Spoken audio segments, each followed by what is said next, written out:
빌자냐는 남편 이반과 결혼한 후 막내 아들을 낳을 때까지 주옥 같은 생활을 해야만 했습니다. 그녀에게는 두 딸이 있었는데 아버지 이반은 툭하면 힘없는 딸들을 구타하며 겁을 주는 게 습관일 정도로 딸들을 괴롭혔습니다.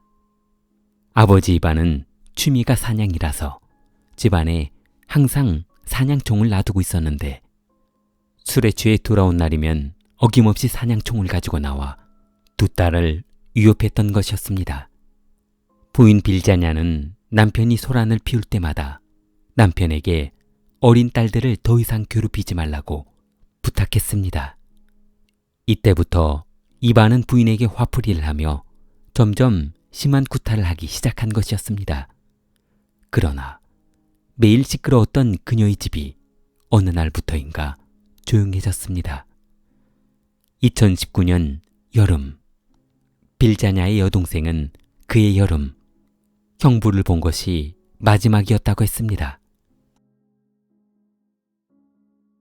이반의 부모는 최근에 아들의 모습이 보이지 않자 며느리에게 요즘 아들이 무엇을 하기에 얼굴도 보이지 않는 것이냐며 물었습니다. 그러자 빌자냐는 남편 이반이 얼마 전 러시아에 일자리가 생겨 급하게 떠나는 바람에 부모님에게 인사도 못 드리고 떠났다고 했습니다. 그러나 1년이 지나도 2년이 지나도 이반은 부인에게 생활비조차 붙여주지 않았습니다. 마을 사람들은 이반이 평소에도 성격이 좋은 편은 아니었지만 고향에 있는 처자식에게 생활비도 보내주지 않는 아주 파렴치한 놈이라며 수군댔습니다. 그러던 어느 날 마을에 이상한 소문이 돌기 시작했습니다. 이반이 러시아에서 일하다가 어떤 여자와 눈이 맞아 재혼하고 살고 있다는 것이었습니다. 마을 사람들은 처자식에게 생활비를 보내주지 않는 이유가 거기 있었다며 아주 상종 못할 인간이라고 했습니다. 하지만 이반의 부모님은 그런 소문을 믿지 않았습니다. 처자식에게 폭행을 휘두르는 못된 아들이기는 했지만 처자식을 버릴 만큼 못된 자식은 아니라고 했습니다.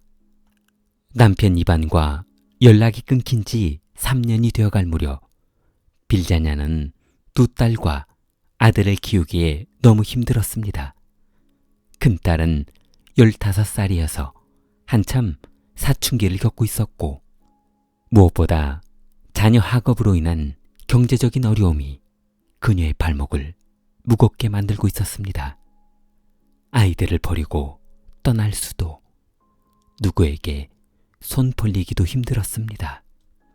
그러던 어느 날 2022년 6월 라스고박 창고에서 시신이 발견되었습니다.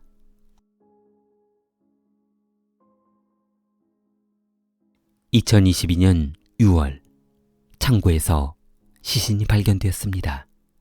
시신 옆에는 약물을 담은 것으로 보이는 조그만 병과 칼이 놓여져 있었습니다. 빌자냐였습니다. 그녀는 괴로움을 견디지 못하고 자살했습니다. 그녀의 집 헛간 바닥에 누워 자살했습니다. 빌자냐 시신이 발견된 것은 4일이나 지난 후에 발견된 터라서 시신의 부패가 한참 진행되고 있었습니다. 2022년 6월 20일 빌자냐의 딸들은 밭에서 농작물을 수확한 후 헛간에 넣어두려고 들어갔는데 헛간에 자살한 어머니를 보고 큰 충격에 빠지고 말았습니다. 얼마 전 그녀의 딸들은 어머니가 4일째 보이지 않는다며 경찰서에 신고를 했는데 경찰은 뚜렷한 실종이나 가출 동기가 없어 별다른 관심을 가지고 있지 않아 행방을 찾는데 어려움을 겪었습니다.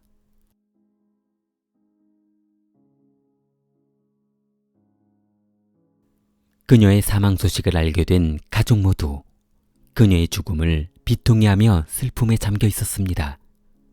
평생 고생만 하고 남편에게 구타당하며 힘들게 살았던 그녀를 동정했습니다. 빌자냐의 장례식이 끝나고 가족들은 각자 집으로 돌아갔습니다. 그런데 빌자냐의 큰딸이 어머니의 유품을 소각하기 위해 안방을 정리하던 중 옷장 구석에 조그만 상자 하나를 발견했습니다. 먼지가 수북히 쌓여 있었고 상자를 이곳에 놔둔 후 한 번도 열어보지 않은 상태였던 것 같았습니다. 큰딸은 상자를 열어본 순간 상자 안에서 여권 하나가 들어있는 것을 보았습니다. 아버지의 여권이었습니다.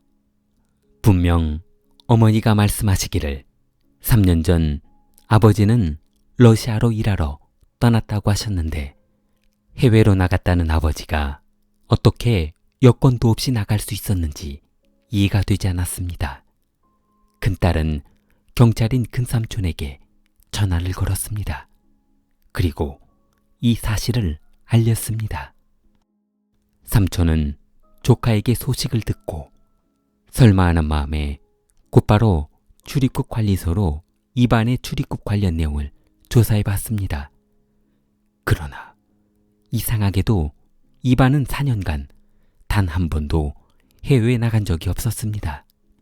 삼촌은 친척 집과 빌자냐의 집을 수색하기 시작했습니다.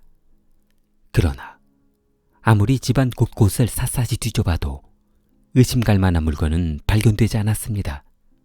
그때 이웃에 살고 있는 입안의 친척이 이상한 말을 해주었습니다.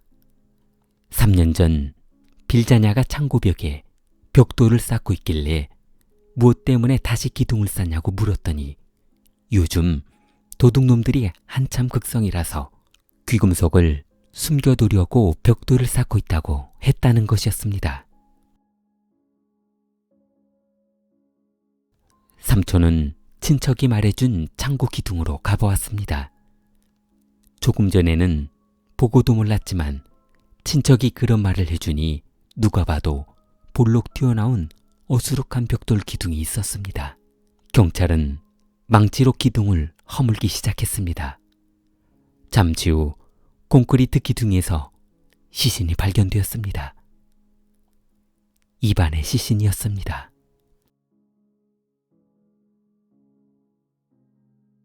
삼 년 전 어느 날 부인 빌자냐는 남편의 구타를 참지 못하고 입안이 술 마시고 인사불성이 되어 들어왔던 그날 도끼로 남편의 몸을 절단낸 것이었습니다.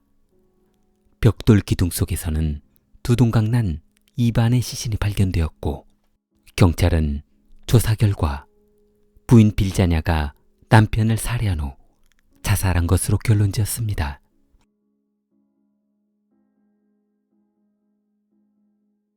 그러나 경찰이 사건을 종결하려 하자 한 가지 이상한 점을 발견했습니다. 빌자냐의 연약한 몸으로 어떻게 본인보다 덩치가 큰 남편을 반절로 잘라 이곳 창고까지 이동했냐 하는 것이었습니다. 그리고 벽돌을 쌓고 기둥을 만드는 것도 혼자 했냐 하는 것이었습니다. 아무리 생각해봐도 혼자만의 범행은 아닐 것으로 생각되었습니다. 좋아요, 구독 부탁합니다. 킬리템이었습니다.